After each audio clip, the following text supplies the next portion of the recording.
South ఇండియాలోనే అతి తక్కువ ధరలకే నాణ్యమైన రత్నాలని అందించే ఏకైక సంస్థ 6 JVR.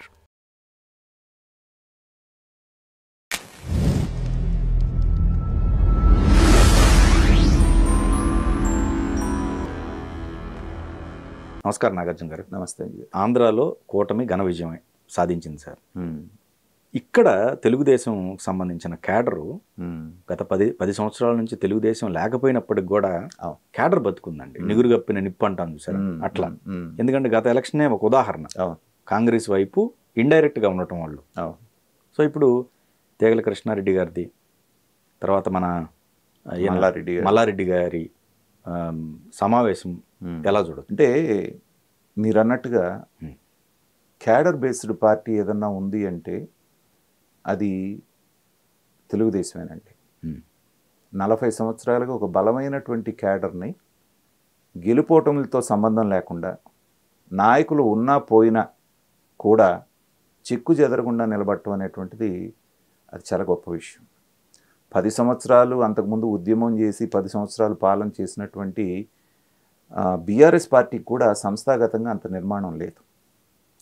సెకండ్ టీడీపీ అంటారు దాన్ని. ఎందుకంటే 80% దాంట్లో నుంచి వచ్చినటువంటి వాళ్ళే కాబట్టి నాయకులంతా, ఇంక్లూడింగ్ వాళ్ళ ముఖ్యమంత్రి కూడా. కరెక్ట్. కాంగ్రెస్ విధానం అంటే ఇక అదే, దానికి ఏం ఉండదు. ట్రెడిషనల్గా వచ్చినటువంటి ఓటర్ కొంత ఉంటుంది కానీ క్యాడర్ అనేటువంటిది అంత పెద్దగా వాళ్ళకు ఉండదు. సో అలాంటి తెలుగుదేశాన్ని పూర్తిగా భూస్థాపితం చేయడానికి ఎన్ని రకాల అవకాశాలు ఉన్నాయో అన్ని రకాల ప్రయత్నాలు కేసీఆర్ గారు చేశారు. దాన్ని పైన ఉన్నటువంటి ఆ చెట్టును కొట్టేయగలిగాడే కానీ కింద ఉన్నటువంటి వేర్లని ఆయన ఏం చేయలేకపోయాడు. అందుకనే ఒక చిన్న మాట, చంద్రబాబు నాయుడు గారు జైల్లో ఉన్నప్పుడు చేసిన ఒక చిన్న కామెంట్ తోటి టోటల్గా ఉన్నటువంటి ఎవరైతే క్యాడర్తో పాటుగా ఆయన అభిమానులు ఉన్నారో ఎలక్షన్లో పోటీ చేయకుండానే 10 సంవత్సరాల బీఆర్ఎస్ పాలనని భూస్థాపితం చేయడానికి వాళ్ళ వంతు పాత్ర పోషించారు. తర్వాత ఆ రోజున బాబు గారు అక్కడ చంద్రబాబు నాయుడు గారు అధికారంలో లేకపోవటం మూలన ఇక్కడ కాన్సన్ట్రేట్ చేయలేక మొత్తం అంతా ఆంధ్రప్రదేశ్ మీద కాన్సన్ట్రేట్ చేయడంతో నామకే వస్తే కొంతమందిని ఆ రమణ అనేటువంటి అతన్ని పెడితే అతను కోవర్ట్గా పనిచేసేసి బీఆర్ఎస్లోకి వెళ్తాం మనం చూసాం. అలాగే తర్వాత కాసాని జ్ఞానేశ్వర్ అనే అతన్ని తీసుకొని వస్తే అతను కూడా కోవర్ట్లాగా తయారైపోయి మొత్తం అన్ని చోట్ల 119 స్థానాల్లో తెలుగుదేశాన్ని పోటీ చేయించి ఓట్లు చీల్చాలనేటువంటి బీఆర్ఎస్ వేసినటువంటి కుట్రలో భాగమయ్యాడు అతను. అది చంద్రబాబు నాయుడు గమనించి అసలు ఈసారి మనం పోటీనే చేయట్లేదని చెప్పడంతో దెబ్బ కొట్టారు. గొప్ప విషయం ఏంటంటే ఆయన నెక్స్ట్ ప్రెస్ మీట్లో ఆయన ఉన్నారు. నెక్స్ట్ ప్రెస్ మీట్లో ఆయన అక్కడే ఉన్నారు, రివీల్ అయ్యారు. ఏది మన కేసీఆర్ గారి ప్రెస్ మీట్లు అంటే ఇక్కడ అయిపోగానే అక్కడికి వెళ్ళిపోయాడు. వెంటనే వెళ్ళి చేవెళ్ళ ఎంపీగా కూడా కంటెస్ట్ చేశాను. సో అదంతా ప్రీఫిక్స్డ్ అనేది అర్థం అవుతుంది. సో అది అయిన తర్వాత ఏంటంటే ప్రతి వాళ్ళు కూడా ఇప్పుడు అక్కడ అధికారంలోకి వచ్చిన తర్వాత తెలుగుదేశం ఇవాళ రిసోర్సెస్ కొదవలేదు. ఆల్రెడీ బీఆర్ఎస్ అనేటువంటిది మునిగిపోతున్న పడవ అనేటువంటిది చాలామంది అభిప్రాయానికి వచ్చేసారు. కారణం ఏంటంటే వెళ్ళిపోయిన వాళ్ళు ఎదురుగా వెళ్ళిపోయారు. బలంగా సిటీలో వాళ్ళకి పట్టుందనుకుంటే గాంధీ మొన్న శేర్లింగంపల్లి గాంధీ పార్టీ మార్గం చూసాము. అలాగే దాదాపు 9 మంది అక్కడ నుంచి వెళ్ళిపోయారు. ఇప్పుడు 10 మంది వాళ్ళతో లేరు. వాళ్ళ సంఖ్యాబలం మొత్తం కలిపితే ఎక్కడికి వచ్చిందో మనం చూసాం. 38 నుంచి 28కి వచ్చారు. ఇప్పుడు వీళ్ళు వెళ్ళటంతో ఇప్పుడు మల్లారెడ్డి అల్లుడితో సహా మర్రెడ్డి రాజశేఖర రెడ్డి కూడా ఇద్దరు కలిసి వెళ్ళారు. వెళ్ళినప్పుడు ఏంటంటే కవిత గారి బెయిలుకు తెచ్చుకోవడం కోసంగా బీఆర్ఎస్ని బీజేపీ కాళ్ళ దగ్గర పెట్టారు అనేటువంటి భావం ప్రజల్లోకి బలంగా వెళ్ళిపోయింది. ఎంతసేపటికి రేవంత్ రెడ్డి మీద ఎరగ తీసుకుపడుతున్నారే కానీ బీజేపీని ఒక మాట మాట్లాడటం అనేది ఈ మధ్యకాలంలో మనం ఎక్కడ చూడలేదు బీఆర్ఎస్. కాబట్టి ఎదురిగి దాటిపోయి కలిసిపోయేదే కాబట్టి అన్న ఉద్దేశంతో ఎటు నాయకులు అటు సర్దుకునేటువంటి ప్రయత్నంలో ఉన్నారు. దీనికి ఇవాళ మల్లారెడ్డి కలిసినటువంటి వాటికి మనం 2-3 కారణాలు చెప్పుకోవచ్చు. ఒకటి, రేవంత్ రెడ్డి హైడ్రాని పెట్టేస్తే విపరీతమైన దూకుడుతో వెళ్తున్నాడు. సో తన కాలేజీ అక్రమంగా కట్టాడనే సంగతి అతనికి కూడా తెలుసు. మేము తెలిసి తెలియక కొన్ని తప్పులు కూడా చేసి ఉండొచ్చు, వాటిని సరి చేసుకుంటాం అనే మాట కూడా మల్లారెడ్డి గారు మాట్లాడటం మనం విన్నాం. కాబట్టి ఇప్పుడు తెలుగుదేశంలో చేరటం ద్వారా, చంద్రబాబు నాయుడు గారి పంచన చేరటం ద్వారా చంద్రబాబు నాయుడు గారికి రేవంత్ రెడ్డికి ఉన్నటువంటి సత్సంబంధాలను ఉపయోగించుకొని కొంచెం ఏమన్నా ఉపశమనం పొందొచ్చు అనేటువంటి భావన ఉండొచ్చు. దానికంటే కూడా నేను ఎక్స్పెక్ట్ చేస్తుంది ఏంటంటే మారుతున్న రాజకీయ పరిస్థితులను గమనించిన తర్వాత ఎలా అయితే కూటమి ప్రభుత్వం అక్కడ అధికారంలోకి వచ్చిందో అలాగే తెలుగుదేశం బీజేపీ కూటమి గనక కడితే తెలంగాణలో దాన్ని ఆపే శక్తి ఎవరికీ లేదు. ఎందుకంటే 2028 ఎలక్షన్ నాటికి బీఆర్ఎస్ అనేటువంటి పార్టీ ఎలా ఉంటుందో మనకు తెలియదు. నిన్న మీరు ఒక కీలకమైన పరిణామం జరిగింది, చాలామంది దాన్ని నోటీస్ చేయలేదు. కొండా సురేఖ గారిని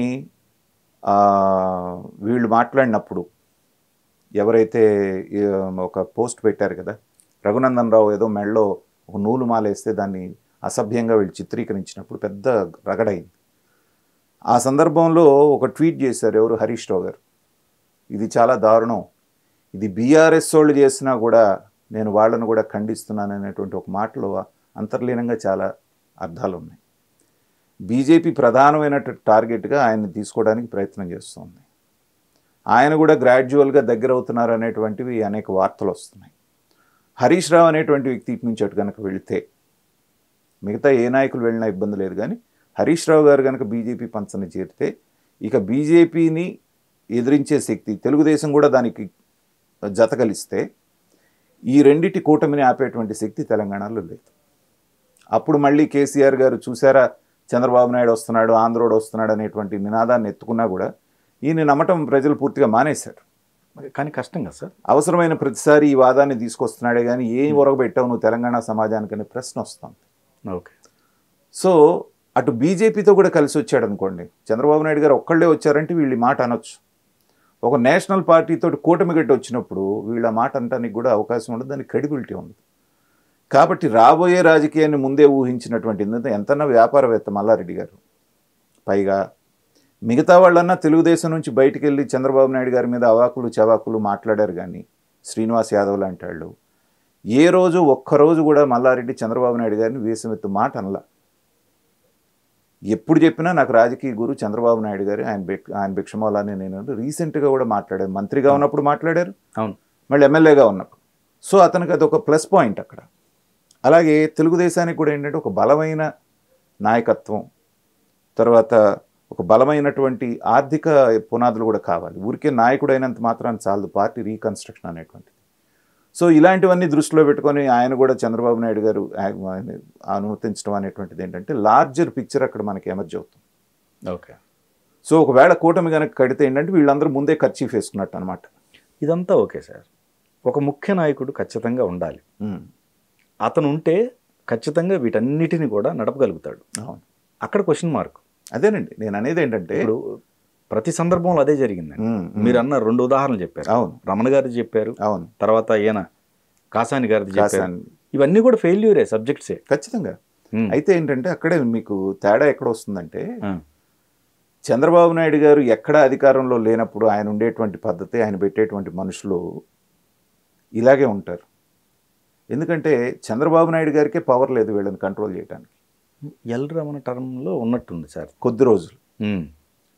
పవర్ పోయిన తర్వాతనే ఎల్ రమణ, ఆ తర్వాత ఆయన తీసేసి బిక్కిన్ నరసింహులు అని ఒక ఆయన పెట్టారు పాపం, కొన్ని రోజులు ఆయన. ఆ తర్వాత కాసాని జ్ఞానేశ్వర వచ్చినా కొన్నాళ్ళు హడావుడి చేశారు. సో ఎల్వి రమణ ఎక్కువ భాగం అధికారంలో లేనప్పుడే ఉన్నాడు. సో ఇవాళ బలంగా అక్కడ ఆంధ్రాలో ఉండి తర్వాత బీజేపీతో కూటమి కట్టడం అనేటువంటిది. ఓకే, ఇప్పుడు మొన్న బీజేపీ వాళ్ళు మొన్న ఎలక్షన్ నాటికి కేవలం పవన్ కళ్యాణ్ గారితో వెళ్ళారు. అప్పుడు ఇంకా కూటమితోటి కడతారా లేదా అనేటువంటిది. నిజంగా కనుక కూటమి కట్టుంటే పవన్ కళ్యాణ్తో పాటు తెలుగుదేశం కూడా బీజేపీతో కలిసి దిగుంటే కాంగ్రెస్ ఎక్కడి నుంచి వచ్చేది? ఓకే, అదేలే. ఆ కాంగ్రెస్కి ర్యాలీ అయిన ఓట్లన్నీ కూడా ఎక్కడ వాళ్ళకి ఎక్కువ వచ్చింది ఎక్కడ చూడండి, నల్గొండ, ఖమ్మం, వరంగల్, మహబూబ్ నగర్. సో ఆంధ్ర బోర్డర్లో ఉన్నటువంటి ఇవే మ్యాక్సిమం మీకు వచ్చింది. Right right. మళ్ళీ ఉత్తర తెలంగాణలో పెద్దగా ఏమీ అటు కూడా వచ్చినా ఇంత లేదు. ఓకే, ఈ బెల్ట్ అంతా ఏంటి, మీకు తెలుగుదేశం బలంగా ఉన్నటువంటి బెల్ట్ అది. సో వాళ్ళకి వేరే ఆల్టర్నేటివ్ లేదు కాబట్టి ముందు బీఆర్ఎస్ అనేటువంటి వాళ్ళని ఓడించాలి కాబట్టి కాంగ్రెస్తో వాళ్ళకి విధానపరమైనటువంటి విభేదాలు ఉన్నా కూడా ఇండైరెక్ట్ ఓటింగ్ అంతా అటుపడ్డది. అదే బీజేపీ, తెలుగుదేశం, పవన్ కళ్యాణ్ ఇప్పుడు ఆంధ్రాలో జరిగిన ప్రయోగమే డిసెంబర్ 2028లో 23లో జరిగి ఉంటే అసలు కాంగ్రెస్ అనేది ఎక్కడొచ్చేది మీకు? ఓకే. కానీ ఓట్లు జీలేమో సార్, కన్ఫామ్గా ఉండేది కాదేమో కదా. ఎందుకంటే బీఆర్ఎస్ ఇప్పుడు బీజేపీ ఏం తక్కువ రాలేదుగా. ఓకే. పార్లమెంట్లో right right half and half వచ్చారు కదా, ఆ క్యాలిక్యులేషన్. Okay okay. కాబట్టి ఏంటంటే రాబోయే రోజుల్లో ఇది ఈ కూటమి అనేటువంటిది ఎమర్జ్ అయ్యే అవకాశం ఉంది. కాబట్టి మనం ముందు వరుసలో ఉండాలంటే ముందే మునిగే పడవలో నుంచి జరగబోయేదాన్ని అనేటువంటి ఒక రాజకీయ వ్యూహంతో వెళ్ళటం జరిగింది.